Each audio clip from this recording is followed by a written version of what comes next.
Hey friends, glad you're back. And today I want to talk about 4 ways that we undermine ourselves and take away from our self-esteem. Glad you joined me today because I'm going to be illuminating 4 things that we do that undermine ourselves and lower our self-esteem. Okay, the first thing that I want to discuss today is that we want everybody to like us. We want everybody to like us. We want everybody to think we're awesome. And this goes back to our childhood. I remember when I was a kid and my parents had gotten me a bike and they put the training wheels on, okay? And I don't know about you, but yeah, I needed those training wheels real bad. And I remember going down the street, my dad was holding on to the back of the bike. And there was a couple of times that I went back and forth and then I was able to ride my own bike without any help. And I remember driving back by my parents and I was so happy and I put my hands in the air. Well, why did I put my hands in the air? Because I wanted their approval, right? I wanted their acceptance. I wanted them to tell me how great I am. And if you think about it, this has stemmed since our childhood, that we want the acceptance from other people. And I have some people in my life, and you probably may have some of these too, that you can text and call and reach out to, but they just don't respond. It might be the same people that you wish that you were invited to their birthday party or something that they're doing, and you seem to be short of getting the invitation. You might actually even have friends that are going to the party and calling you, but you're not invited. I've had those types of people in my life where I'm just overlooked. To be quite honest, I'm not at the top of their list. That could be for various reasons. But why do we focus on those types of friendships that really aren't friendships? Why don't we focus more on the people that actually call? The people that actually care about us? The ones that text you and say, hey, I hope you're having a great day. Or the messages you get on Instagram about, wow, you look so amazing. Or it looks like such a great trip that you had. Or your dog is so cute. Whatever it is, why don't we focus more on those budding positive relationships than focus on the people who don't give us the time of day? Because it's interesting, when we do focus on these types of people, it lowers our self-esteem because all we see is the negative. It's almost like we forget all the people that love us, and instead we only think about the people that don't have time for us. And I'm not giving you a way to just stop doing that right this second, like, snap out of it. I really can't offer that to you, but what I can offer you is to illuminate when we're going through that type of pattern. When was the last time that you reached out to somebody and they never reached back out to you? How long did you think about it? How much mind share did that person take up in your mind? And how many people did you kind of ignore because you were going through this negative funk about why this person doesn't like me or why they don't respond to me? And so just being able to be aware of the pattern can change a lot of things in our life because it makes us aware that, well, we do have that tendency of wanting everybody to like us. We want to fit in. And when we realize that, it makes it easier to understand why that is. The second way that we undermine ourselves is that we have a tendency of devaluing ourselves and we have a tendency of being defensive because of it. When we devalue ourselves, think about it. We think about the things that we don't do as well. Okay, so if I was to think about doing accounting work, I wouldn't be very good. If I was to think about organizational skills on a different level, I would probably feel pretty bad. What about that 3rd book that I've been trying to write that I've been talking about for a long time but actually haven't gotten there? And it's interesting how when we focus on these things, when somebody else brings up those same things, we get kind of defensive. I'll give you an example. Okay, you've been thinking about writing a book for a long time. Perhaps you've created an outline. Maybe you've even written chapter 1, okay? You go to coffee to meet some friends. Everybody orders the coffee. You sit at the table, and the first thing that comes out of your friend's mouth is, hey, really, when are you going to get to writing that book? You've been talking about it for a really long time, and we would like to read it before we're all dead. Okay, that makes you feel really good because one of the things you've been thinking about is how you haven't gotten to this book. You've been talking about it. It's created a lot of mind share in your mind. And now you got somebody else echoing this discontent. You got somebody else echoing this, and it makes us defensive because we've already been thinking about it. We don't need somebody else to basically chime in as the choir and remind us about how we haven't achieved something. And I always find it very interesting because I've done this myself where I've devalued myself. I haven't put the things in front that are important, the things that I create, the light that I shine in this world, okay? We all shine a light, and we all have successes and abilities that are amazing, but we need to capitalize on those successes and abilities, the way that we can communicate, the way that we can share, the way that we help other people tell their stories, whatever it might be, that's the light that we shine in this world. And when we start looking at all the negatives and the things that we don't do as well, that's when we diminish our own life and be our worst critic. And I find it oftentimes that we become defensive just because those are the thoughts in our mind. And when somebody brings it up, it kind of makes us even angrier because we've already been thinking it. So think about the last time that happened to you and think about how they were basically just mimicking or kind of using a megaphone about your thoughts. And realize those are things that you need to write down and say, hey, how important are these things that I need to achieve? Is writing this book that important? And how can I actually get a little bit of time every other day to get this done? Because apparently it is affecting me and it's making me feel bad about my own self. The third thing that we do is we see all of our faults. Okay, we see them in high technicolor, like all the lights shining down on all of our faults, and we can't really focus on our successes, okay? I know that I'm not the best at certain things, and sometimes I beat myself up over it. Like I wish I could be a great, researcher as somebody, or a great photographer as somebody else, and I've realized that when I don't really see my successes and I get stuck into my faults, I feel like life is kind of overwhelming. And I feel like I'm just trying to survive, to be quite honest with you. And I think oftentimes this can be a little overwhelming because we're trying to find our place in this world, right? We're trying to carve out something, a niche, in which we actually offer the world the best that we can offer. And I think that when we see our faults, what we're doing is we're condemning ourselves for not being perfect. And perfection isn't real. Perfection is not something that you can attain. And I don't think it's anything that anybody would want to attain. Because we have our unique abilities, we have the things that we bring to the planet that are so different and unique and wonderful that we need to capitalize on that. But when we're focusing on our faults, we can't focus on capitalizing on what we do well.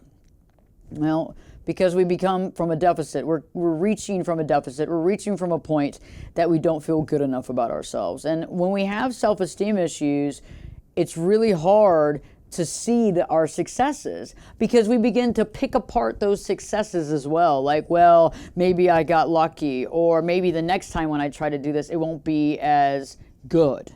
Or I can't achieve this, or I'm scared to achieve that.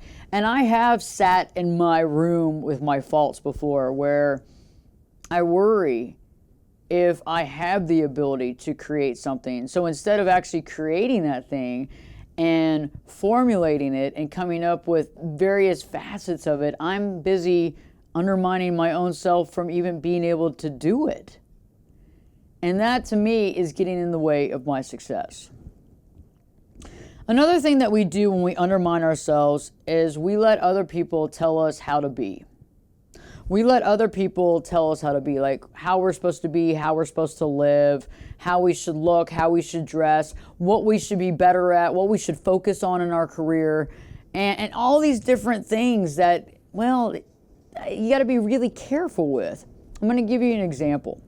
Years ago, I had a lady tell me that I should change my name. Okay, from Ashley Berges to Ashley Bridges. Now, I've had this name since my whole life. I've even been married for almost 15 years, and I don't agree with changing your name when you get married. So why would I change my name based on what somebody told me?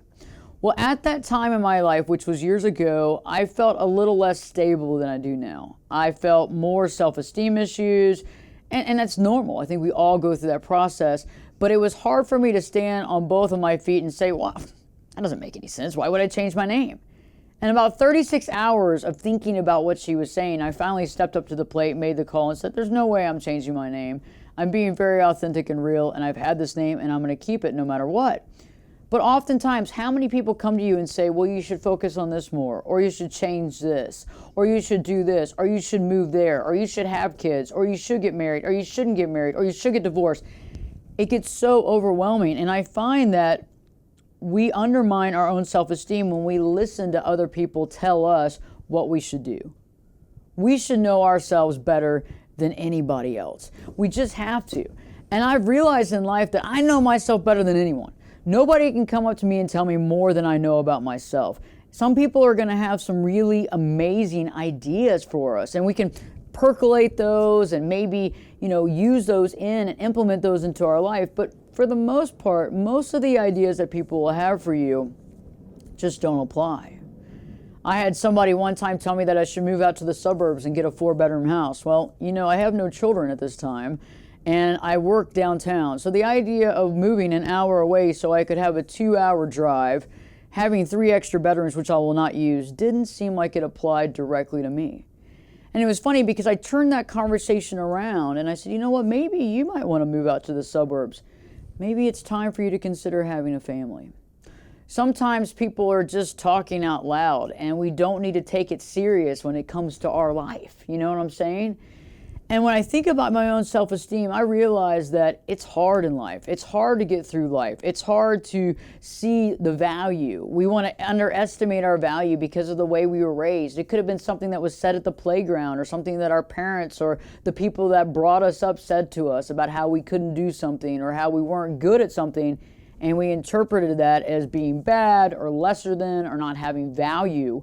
And it's funny how those little thoughts can become huge bullies in our mind. And so throughout our life and into our adulthood, we question ourselves on every step, worried, will we make the wrong decision? Will we choose, poorly? And I've realized that a lot of times we have to step back and realize that the reason why we've made choices that probably weren't best for us is that we had a low self-esteem. We didn't believe we could achieve something. So how do we let go of this low self-esteem, and how do we stop these patterns? These patterns of underestimating ourselves. Well, the first thing that you can do is see the pattern. When we see the situation coming a mile ahead, when we see the train wreck about to happen, we can stop it, we can do something about it. The second thing, and some of you might disagree with me on this, but you know what? It's all up to you. It's all of our own perspective. But I started doing affirmations years ago, and they impacted my life in such an amazing way. I want to share with you right now.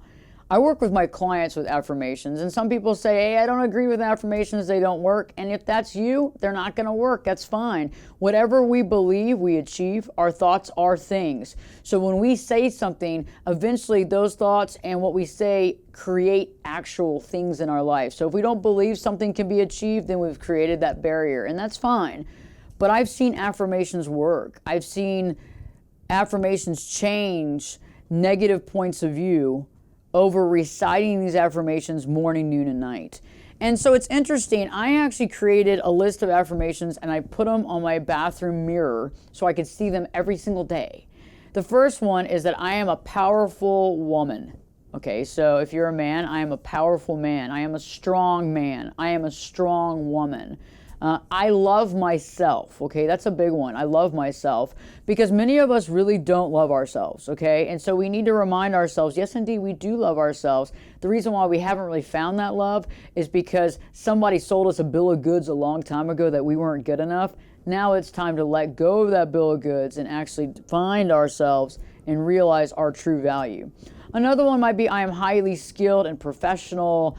I am healthy and happy. I live a life of gratitude and honesty. Whatever those affirmations are that you would like to create need to be things to alleviate negative thought patterns, okay? And what happens when we recite and put in a memory and visualize the affirmations? So when I say I am a powerful, successful woman, I visualize what powerful means to me.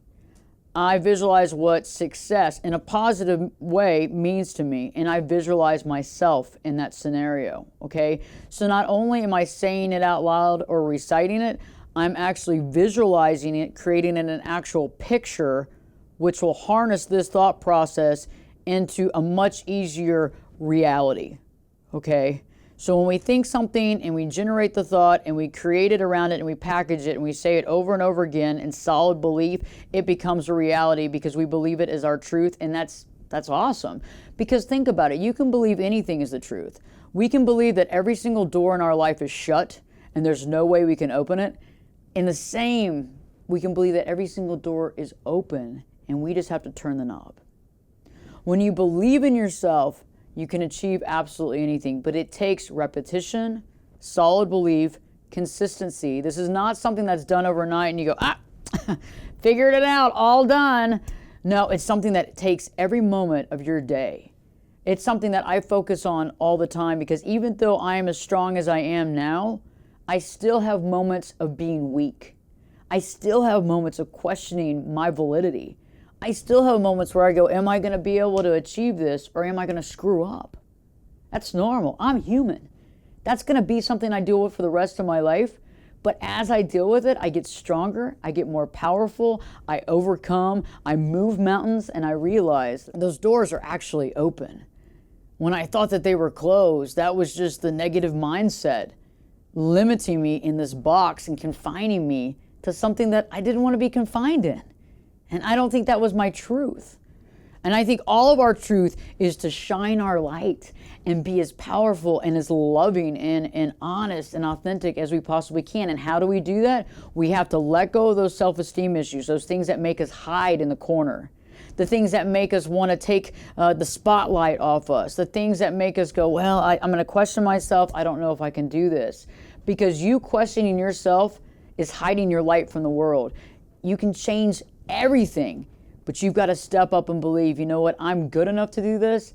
I'm here for a purpose. And you know what, I love myself. If you haven't already, please subscribe to my channel. And also, if this video content has helped you, please leave a like. In the comment section below this video, let me know of some things that you're doing to better your self-esteem. Perhaps some affirmations that have worked wonders in your life. Remember, this channel is a judgment-free zone. This is to help other people, build each other up, and for all of us to shine our unique light. Because we all have things to offer, and we all have amazing blessings and gifts to show the world and to offer the world. Don't forget to live your true life.